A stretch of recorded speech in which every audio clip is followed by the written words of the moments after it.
Vancouver is the cemetery of dance music. Dance music comes here to die. My name is Siavash. I'll be your captain for the next about 3 hours. It's been 12 amazing years at U+1. We've grown from a tiny little events company in Vancouver to try to bring the scene back to life, to now one of the top labels in the world. We're gonna put Vancouver on the global map. You mark my fucking words. Deaf parents, poor, never been taught music, never went to music school, blah, blah, blah. Against all odds. Look who's fucking talking now, huh? The idea behind my performance is, say you have 1 day left on Earth and you have to like pick one performance to hear. I want that to be the Siavash performance. I want you to be able to dance, cry, laugh, get angry, get excited, go deep and everything. I want my performance to be like when your life flashes before you the moment you die, you got that whole life journey. I want that to be my performance. My name is Karen. I'm originally from Israel and I moved to Vancouver, Canada for 1 year of student exchange. I love good parties, and in Israel we know how to party. We have local DJs and producers that create their own music. Parties start late, and in general we're just warm people that want to have fun with each other all night long. And then I arrived to Vancouver, which is well known as a boring city. No nightlife, parties shut down really early, but I was determined to find Vancouver nightlife and found Siavash. He's a Persian-Canadian DJ and he tries to do something else in Vancouver, and I really want to show you what it is like.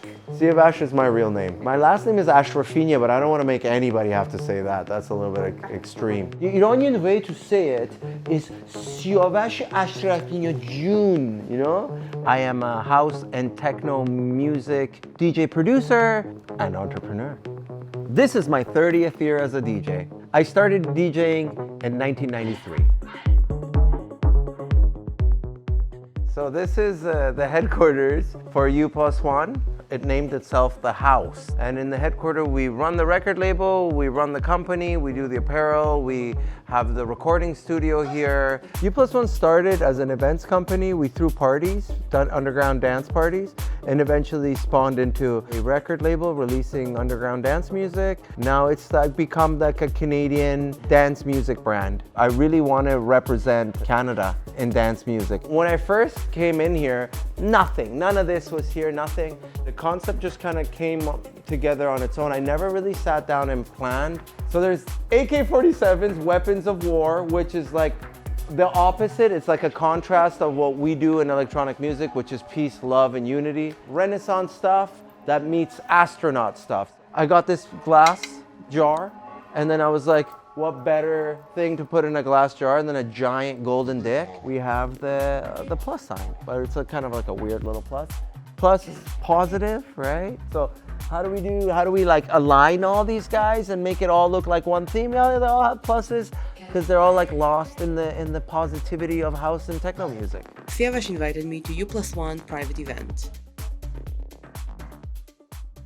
What's happening tonight is that this guy with the beard is gonna freak out and get really weirder every minute. And we're having a private invite-only event with the people that I know that come for music. The word slightly got out to friends of friends. We make FOMO dreams come true.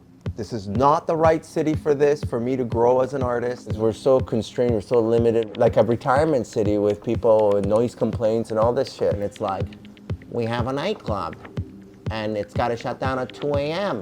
And yeah. And the government really doesn't really invest in culture and art in our city at all. The reason I decided to stay in Vancouver, I was going to move out. I was going to move to Montreal or Berlin or whatever many years ago. Almost did it, but this looked and saw my parents who sacrificed their entire lives, something, you know, they had a great life, and they gave everything up for me and my brother's freedoms. I decided to stay close and be able to help my mom and dad.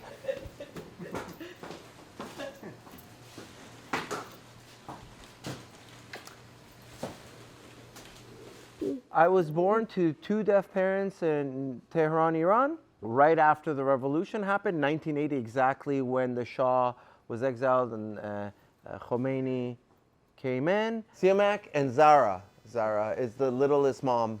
She likes to dance, but she's never heard a song in her life, so how trippy is that? They've never heard my music, they've never heard my voice.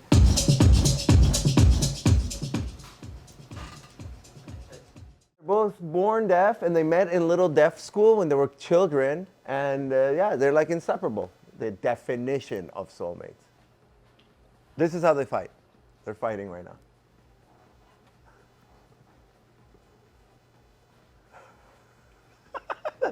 That's really accurate. That's how they fight. That's exactly how they fight. And then there was a war with Iran and Iraq, so we're getting bombed on top of that, right? So my dad saw a free country turn into Islamic hell. So he's an intelligent guy. Thank God he had the foresight to see that Iran was going to turn into this shit eventually, and just fucked off with his 2 little kids and his wife to Spain as refugees. My parents had it all in Iran, but then we moved absolutely poverty. In Spain, we were going to the food bank. We lived in Spain for 4 years to try to obtain a visa to the States. We got declined the States visa. We had some family in Canada. We came to Canada, and we've been here since I was 10 years old. I've been living in Canada.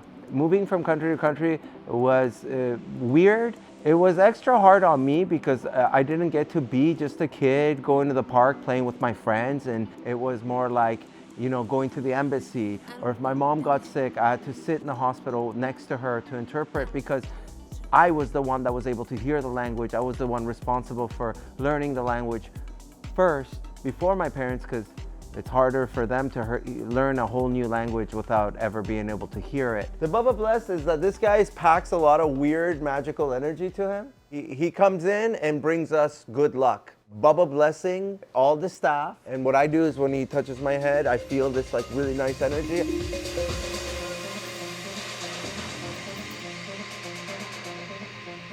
One of the things is me proving to my dad that he didn't sacrifice and give up his whole life for nothing.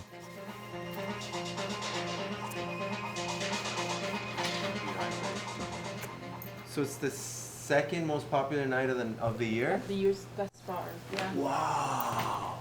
Second most popular night of the year so far is tonight. And I'm gonna get more and more tense as I can feel the clock ticking and my music not being ready. But that's why we made this fancy sign that nobody listens to. Nobody.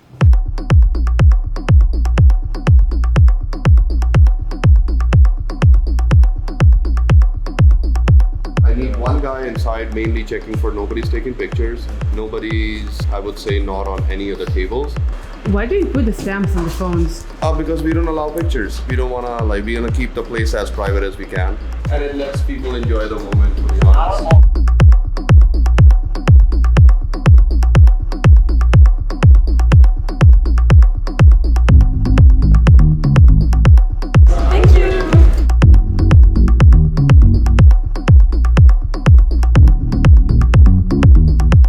Canadians know how to party with the help of international friends. House party, make some noise.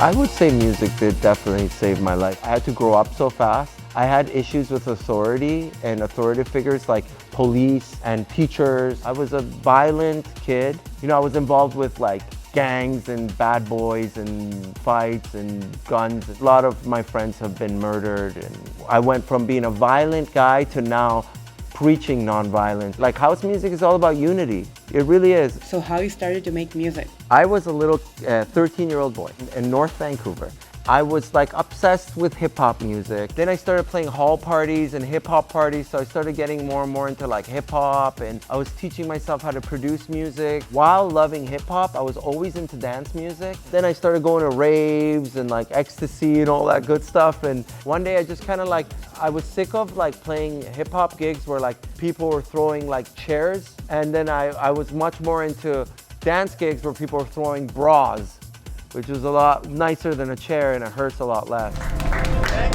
you. We survived another really long night.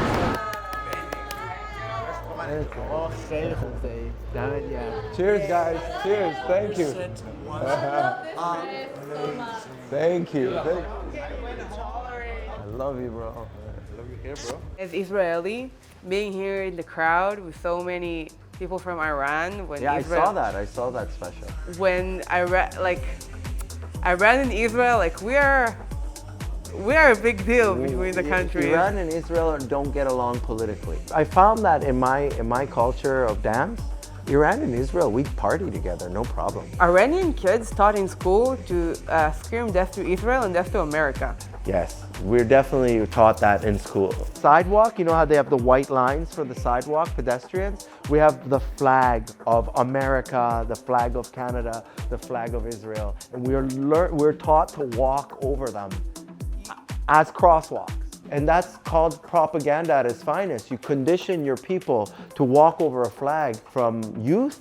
They don't even know that they're being bred to hate without their own knowledge or consent, right? Which is why, you know, I think house music should be the world's religion. Siavash invited me to another event. This time, it was much bigger.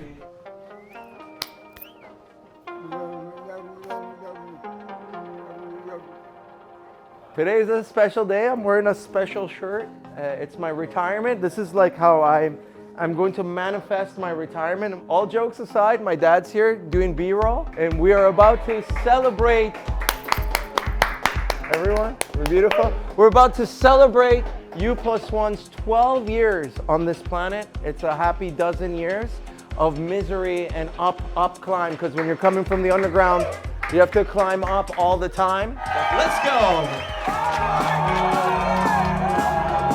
For me, the biggest depressions I feel these days is you got the bigger the gig, the harder and the more painful the aftermath is, because yeah, people are under the misconception of like the DJ is like a rock star, he's playing, and then when he plays the big show and then leaves on stage with like 8 girls by his side, he's having a big fucking orgy at the end of the hotel. They're like breaking windows and popping champagne. That's not reality. Reality is like the bigger the show, you got this massive energy exchange. People are all eyes on you, energy pointing at you. You feel like this fake God complex, like you are the man, you are the center of attention.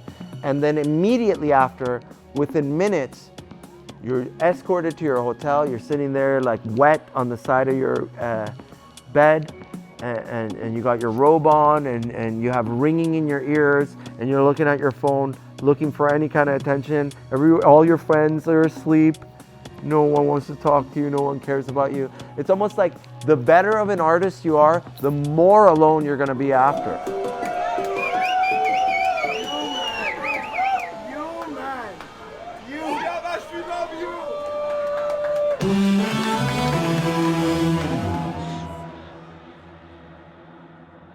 If you talk with 13 years old Siavash today, what would you tell him? That's really good. Enjoying the ride instead of chasing the end game, you know? Which we all get lost in that. We all get trained to almost be obsessed with that, the Kardashian life, what they have, because that's the end goal, like, you know? But it's bullshit. It's bullshit. I don't even know if I want that. Like, everybody has that grass is greener on the other side. Everybody. So everybody's chasing this fictional end, like carrot being dangled in front of you, because we've been fed this like delusion of success. That was an absolute pleasure, guys. Thank you. You guys are fucking amazing.